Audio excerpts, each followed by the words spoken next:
I've been around death long enough to know what it looks like before it arrives. 9 years at Riverside Animal Shelter, and I can tell the difference between a dog who's scared and a dog who's already said goodbye. That Wednesday morning I walked past 40 kennels, 40 dogs barking, throwing themselves against chain link, desperate to be seen. The noise was deafening, except for Kennel 22. Kennel 22 was silent. Midnight was lying flat on the concrete, her head resting in a small puddle of water from her bowl. A black dog with soft ears and delicate paws, completely still. Her eyes were open, but she wasn't looking at anything. Not the door. Not me. Not the world. She'd already left. I checked the clipboard. 6 weeks here. Final day. Euthanasia scheduled for 5 p.m. I had 7 hours. But Midnight had already decided she was done. There are dogs who disappear before anyone signs the paperwork. 1 second to subscribe means their last day won't be the only time we remembered they stopped trying. I need to go back to the beginning, because understanding how much hope Midnight had makes what happened on day 42 unbearable. She arrived on a Tuesday in mid-October. Animal control brought her in just after 2 p.m., found wandering near the old industrial district with no collar, no microchip, no one looking for her. A stray. She was thin but not starving, her black coat dull with street dust. Someone had loved her once, then stopped. Most strays come in terrified, teeth bared, pressed against the back of the kennel, growling at any hand that reaches toward them. Midnight walked right up to me and sat down. Just sat there, looking up with dark brown eyes, waiting patiently like she trusted I'd take care of whatever came next. My chest tightened. I knew this dog was going to break me. Over the first few days, she settled in with this quiet grace that made you ache. She never jumped on anyone. Never barked for attention. She'd wait by her kennel door with her ears slightly forward, hopeful but not desperate. When kids came through on school tours, she'd lie down on her belly so she wouldn't seem big or scary, her tail sweeping the concrete in slow, careful strokes. She wasn't flashy, but there was something about her, this gentle, steady presence, that made the chaos of the shelter feel bearable. I thought she'd be adopted in a week. Dogs this calm, this easy, this obviously trying, they don't last long. By week 2 I started to panic. Midnight was still there. Still sitting patiently at the front of Kennel 22, still making soft eye contact with everyone who passed. People would stop. Read her card. Midnight. 3 to 4 years old. Spayed. House-trained. Good with kids. Then their eyes would travel back to her. Black coat. Medium size. Nothing that stood out under the fluorescent lights that washed her out into a shadow. And they'd keep walking. I watched a family spend 20 minutes with a golden retriever puppy. A young couple adopted a beagle mix who knew tricks. An older woman took home a small terrier that fit in her purse. Midnight watched every single one leave. She'd stand at the front of her kennel, ears forward, body tense with hope. And when they walked past her with another dog on a leash, her ears would slowly lower. Her body would sink back. But she'd return to the kennel door the next time footsteps approached. She still believed someone would see her. Week 3 she started trying harder. Coming to the bars faster. Wagging her tail in bigger sweeps. Pressing her nose through the chain link like she was trying to reach through the barrier that kept her from being chosen. She didn't understand yet that being good wasn't the problem. Being black was. Week 4. I started seeing families' faces change the moment they read "black dog" on the intake form. It's something we don't talk about in shelters, but it's brutally real. Black dogs are the last ones chosen. They don't photograph well. In harsh lighting you can't see their expressions, can't see the softness in their eyes. They look like dark shapes behind bars. People scroll past their photos online, walk past their kennels without slowing down. I watched it happen to Midnight over and over. A mother and daughter spent 15 minutes cooing over a yellow lab mix. They walked past Midnight's kennel 3 times. The daughter even pointed once. What about that one? But the mother just said, let's see who else they have, sweetie, and kept walking. Midnight stood at the front of her kennel, tail wagging hopefully, watching them choose someone else. Week 5, a man in his 30s actually stopped. Asked questions. How was she with other dogs? Did she know commands? I felt hope flare in my chest like a match being struck. We took Midnight to the meet and greet room. She was perfect. Sat when asked. Rested her head on his knee. Let him scratch behind her ears. She's really sweet, he said. Then he checked his phone. Showed me a photo of a golden retriever. But we were hoping for something more like this. You know, more family-friendly. Family-friendly. As if Midnight wasn't sitting right there being the gentlest soul in the building. They left. Midnight watched the door close behind them. Her tail stopped wagging mid-swing. She looked up at me with those soft brown eyes and I saw the question there. What did I do wrong? Nothing. I wanted to tell her. You did nothing wrong. By week 5 the trying stopped working. Midnight still came to the front of her kennel, but slower now. Her tail wagged with less conviction, like her body was going through motions her heart had stopped believing in. When families walked by, she'd watch them from a few feet back instead of pressing against the bars. She was learning. Effort didn't matter. Being perfect didn't matter. Week 6, the lights started going out. Not all at once, one click at a time like someone slowly dimming a lamp. She still ate. Still walked with volunteers. Still existed. But something vital was draining away, replaced by something that looked like understanding. By day 40, she barely lifted her head when I came in. By day 41, I stayed late just to sit outside her kennel. I whispered promises I couldn't keep. Tomorrow, I told her, my voice cracking. Tomorrow someone's going to see you. Tomorrow you're going home. But I didn't believe it anymore. Because tomorrow was day 42. And our shelter has a policy. 42 days, then we make room for the next one. I understood the policy. I'd watched it happen dozens of times. Understanding doesn't make it hurt less when it's happening to a dog who trusted you. Day 42. I saw it on the schedule board when I clocked in and my stomach dropped. I got to the shelter an hour early, before the sun was fully up. Each step down the hallway feeling like walking toward something inevitable and wrong. Morning feeding was chaos. 40 dogs throwing themselves at kennel doors, barking, spinning, performing their desperate morning additions for love. Except kennel 22. I stopped outside Midnight's door, breakfast bowl in my trembling hands. She was lying on her side facing the cement wall. Not curled up protectively the way dogs sleep. Just flat. Stretched out. Her ribs expanded and contracted slowly. That was the only movement. Midnight, I whispered. Hey girl. It's me. Nothing. I unlocked the kennel and knelt beside her, set the bowl near her face. Chicken and rice, her favorite. The smell filled the small space. She didn't even flick an ear. I said her name again. Scratched behind her ears the way that used to make her lean into my hand. Tried to gently turn her face toward me. She stared at that wall like I wasn't there. Like I'd never been there. Dr. Chun arrived at 8. I asked her to examine Midnight, my voice breaking on the request. Maybe she was sick. Maybe there was something fixable, something medical, something that wasn't what I knew it was. Dr. Chun was thorough. Temperature, heart rate, checked her eyes and ears, felt along her spine and abdomen. Midnight tolerated it all without reaction. Physically, Dr. Chun said quietly, tucking her stethoscope away, she's completely healthy.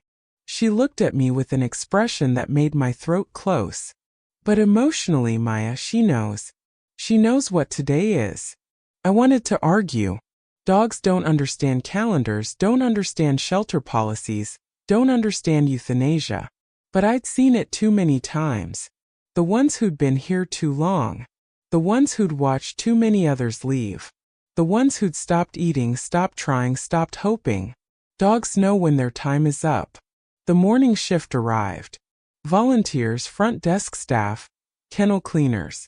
Every single person glanced at Midnight's kennel, then quickly looked away. Like if they didn't acknowledge it, it wouldn't become real. Linda scheduled the appointment for 5 p.m. end of day. After visitors left, after the building went quiet, I posted on social media with shaking hands. Urgent. Midnight's last day. If you've ever thought about adopting, please. 5 p.m. today. She's out of time. My phone exploded. Comments, shares, messages pouring in. Wish I could. Too far away. Sending prayers. Someone save her. But every conversation ended the same. Out of state. Landlord restrictions. Already have pets. Just browsing, not actually coming. By 9:30 a.m., I stopped checking my phone. Midnight had already given up. Now she was just waiting for the world to catch up with what she already knew. She'd been right to stop trying. The shelter opened at 10 a.m. Saturdays are always the busiest. Families flood in, kids running, laughing, pointing at puppies through the glass. Normal people having a normal Saturday, completely unaware that in Kennel 22, a dog was counting down her final hours. The first family arrived at 10:15. Young parents, 2 small children who sprinted straight to the puppy room. But the mother wandered down the adult aisle, coffee in hand, scanning kennels with casual interest. She stopped at Kennel 22. Midnight didn't move, didn't lift her head from the concrete. Her eyes were open but unfocused, staring at nothing. "Is this one okay?" the woman called to me. I walked over, forcing my voice steady. "That's Midnight. She's just having a hard day." The woman frowned, leaning closer to the bars. "She doesn't look very friendly." "She is," I said, hearing desperation creep in. "She's incredibly gentle. Great with kids. She's just..." But the woman was already moving toward Kennel 18, where a young shepherd mix was doing backflips against the door, tail helicopter spinning, tongue lolling out in exaggerated joy. That's the dog they adopted 20 minutes later. The one who performed happiness on command. Around noon, a couple in their 20s came through. They moved slowly down the aisle, reading every card, taking their time. When they reached Midnight, they stopped. "What about her?" the woman asked. Her boyfriend peered through the chain link. Midnight's breathing was shallow, barely visible. No tail wag. No acknowledgement. Just a black shape on gray concrete.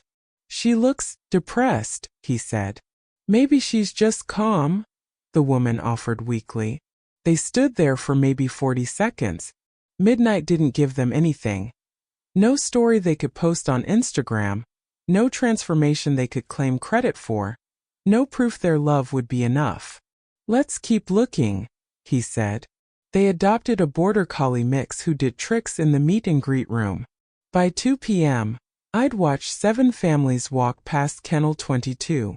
Some slowed down. Most didn't. The ones who stopped saw a dog who wouldn't perform, and they interpreted her honesty as damage. People don't want honesty. They want a happy ending they can see immediately. They want proof that their love will fix everything. That rescue is a transaction where both sides smile. Midnight couldn't give them that anymore. She'd learned the truth. Performing doesn't save you. Being good doesn't save you. Sometimes nothing saves you. An elderly man stopped at 2:30. He stood outside her kennel for a long time, just watching her breathe. He didn't ask questions. Didn't ask to meet her. His eyes got wet. He wiped them with the back of his hand. Then he walked away.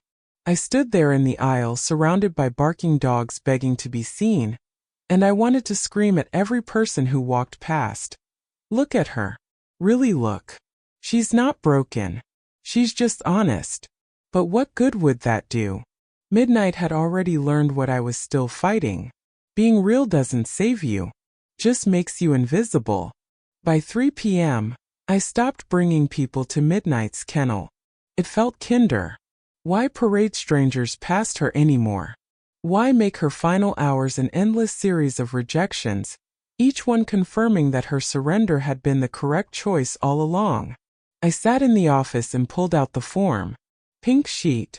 The one I'd filled out hundreds of times over 9 years. My hands were shaking so badly I could barely hold the pen. Reason for euthanasia. I stared at the blank line. Not aggressive. She'd never shown aggression once. Not medical.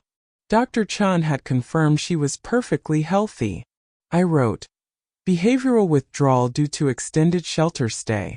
The words felt like a betrayal and the truth at the same time. Midnight hadn't failed. We had. Every person who walked past looking for performance instead of substance had failed her. But the form didn't have a box for that. Linda found me at 3:30. Didn't say anything, just squeezed my shoulder. The kindness made it worse somehow. Like we were all complicit in something we couldn't stop but wouldn't name. I can handle the appointment, she said quietly. You don't have to be there if. I'm staying, I said. She's not going alone. Linda nodded and left. I took a blanket from the supply closet and went back to Kennel 22. Sat on the cold floor outside the chain link, not inside. I didn't try to comfort her or make promises or apologize. I just sat there. The shelter was emptying out. Families leaving with new dogs, volunteers clocking out, the noise dying down. Soon it would just be us. I started memorizing her. The way her black coat caught the overhead light, creating subtle contours I'd never noticed before. The small white diamond on her chest, no bigger than my thumbnail. Her paws, delicate and graceful, too refined for a dog who'd spent 6 weeks on concrete. The steady rise and fall of her ribs. I'm not going to tell you I'm sorry, I whispered. She didn't need my apology. What she needed was for someone to sit with her in this truth without trying to fix it or save it, or make it mean something it didn't. So that's what I did. I sat. I breathed with her. I counted each inhale, each exhale like they were something precious I was trying to hold on to. Around 4 p.m. her ear twitched. Just once. Like she'd heard me but chose not to respond. Maybe she'd already forgiven us. Maybe she'd forgiven everyone before we'd even failed her. Or maybe forgiveness didn't matter anymore. Maybe she'd moved past caring what any of us thought or felt or promised. I checked my phone. 4:23 p.m. 37 minutes left. I turned my phone face down and stayed there in the quiet, keeping watch over a dog who'd already left in every way that mattered. Her body was just waiting for the paperwork to catch up. 4:30 p.m. The shelter was nearly empty now. Just a few volunteers finishing closing duties. The barking had stopped. Most of the dogs had settled, exhausted from a day of performing for families who never came back. I was still sitting outside Kennel 22. Midnight hadn't moved in hours. Same position. Same wall. Same shallow breathing that was the only proof she was still here. I unlocked the kennel door and stepped inside. Sat down on the concrete beside her, close enough to feel the faint warmth radiating from her body. I didn't touch her. Didn't try to comfort her. She didn't want comfort. She wanted this to be over. You were right, I said quietly. About all of it. Her ear flicked once, but she didn't turn her head. You were right to stop trying. Right to stop pretending everything was okay. Right to just be honest about how this ends. The fluorescent light above us flickered. On, off, on, off. The rhythm felt like a countdown. I'd spent 6 weeks watching Midnight try to be enough. Watching her perform hope for people who wanted something she couldn't manufacture. And when the performance finally stopped, when she simply existed as herself, quiet, gentle, brutally real, they saw her as broken. But she wasn't broken. She was just done lying. There's a difference between giving up and accepting the truth. Midnight had accepted it weeks ago. I was the one still fighting reality, still believing that effort could overcome math and policy and time. I won't apologize, I told her. You don't need that. What she needed was someone to sit in this truth with her. To not look away. To witness her final hours without trying to fix what was already decided. So I did. I just sat there. Her breathing was so steady. In out. In out. Mechanical. Constant. She wasn't suffering. Wasn't scared. She'd already left in every way that mattered. Her body was just finishing what her spirit had already completed. I thought about all the things she'd never experience. Grass under her paws. A couch that belonged to her. Someone's hand on her head every morning, gentle and consistent. The feeling of being chosen. Of matching. Of being someone's whole world instead of kennel number 22. But maybe she'd stopped wanting those things. Maybe wanting was too exhausting when you'd learned it would never be answered. I heard my phone buzz. Didn't check it. Nothing on that screen mattered now. 4:46 p.m. 14 minutes. Then I heard it, the front door chime. Someone entering. My chest tightened with something bitter. We were closed. Linda would turn them away. It was too late now. The appointment was set. The room was ready. The paperwork was signed. I put my head back against the chain link and closed my eyes.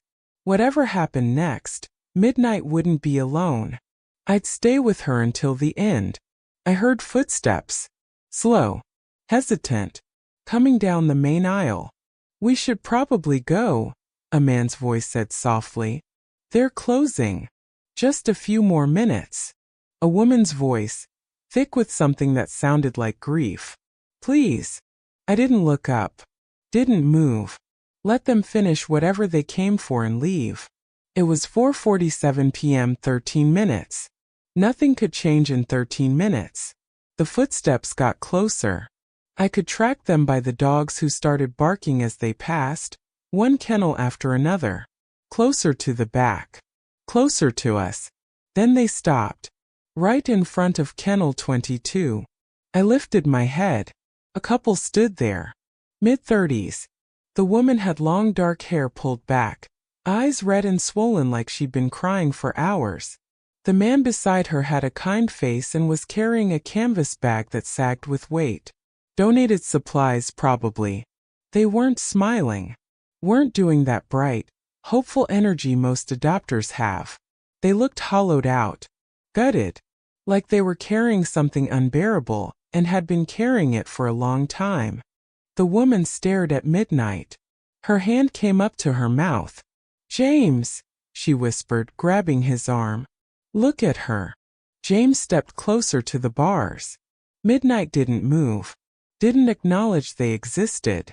She's so still, he said, his voice barely audible. She's given up. The woman's voice cracked completely. She pressed both hands against the chain link. Oh God, James. Look at her eyes. And then it happened. Midnight lifted her head. So slowly it looked painful, like it took every ounce of strength left in her body. And she looked directly at the woman. Not past her. Not through her. At her. The woman gasped. Tears spilled down her face. She has Luna's eyes, she said, her voice breaking into pieces. James, she has Luna's eyes. James wrapped his arm around her shoulders. He was crying too, silent tears running into his beard. Sarah, he said quietly. A warning or a plea, I couldn't tell. I know, Sarah whispered. I know we said we weren't ready. But look at her. She's not broken, James. She's grieving. Just like us. I didn't move. Didn't breathe. Didn't let myself hope because hope was a violence I couldn't survive anymore. But something had shifted. Something impossible was happening in the space between them and Midnight. Sarah turned to me, tears streaming. Can we meet her? Her voice was shaking. Please. We lost our dog 3 months ago. Cancer. We came to donate her things, but she couldn't finish. Please. Can we sit with her? I looked at my phone. 4:51 p.m. 9 minutes left. 9 minutes wasn't enough time for paperwork, for home checks, for anything. But I heard myself say, yes, you can meet her. My hands were shaking so badly I could barely clip the leash to Midnight's collar. Her name is Midnight, I said, my voice unsteady. Today is it's her last day. Sarah's face went white. What do you mean? 5 p.m. If she's not adopted by 5, she's scheduled for euthanasia. James looked at his watch. The color drained from his face. That's 9 minutes. I know. Midnight stood slowly, like her legs had forgotten how to hold her weight. We walked to the meet and greet room, me, Midnight, and these 2 strangers who were almost certainly too late. Midnight moved like she was walking underwater. Each step slow, heavy, like she was moving through the last motions of a life already lived. Sarah sat down on the floor immediately. Didn't wait for Midnight to approach. Didn't call her or pat her leg or make encouraging sounds. Just sat there, quiet, patient, her face wet with tears. Midnight looked at her for a long moment. Then so slowly she walked over. Each step deliberate, testing whether this was real, or just another version of rejection she hadn't learned yet. She stopped in front of Sarah, then leaned her entire weight against Sarah's legs. Sarah broke. Full gasping sobs.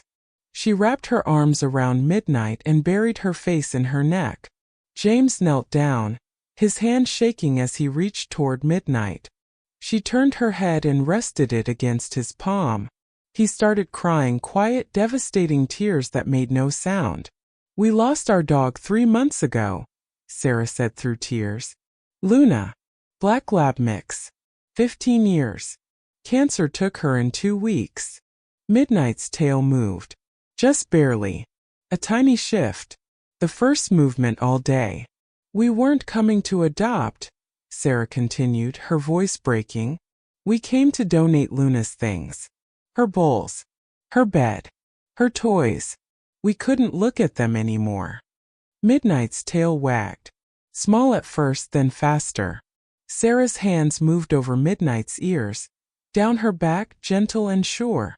But when I saw her, when she looked at me, she has Luna's eyes. The same grief.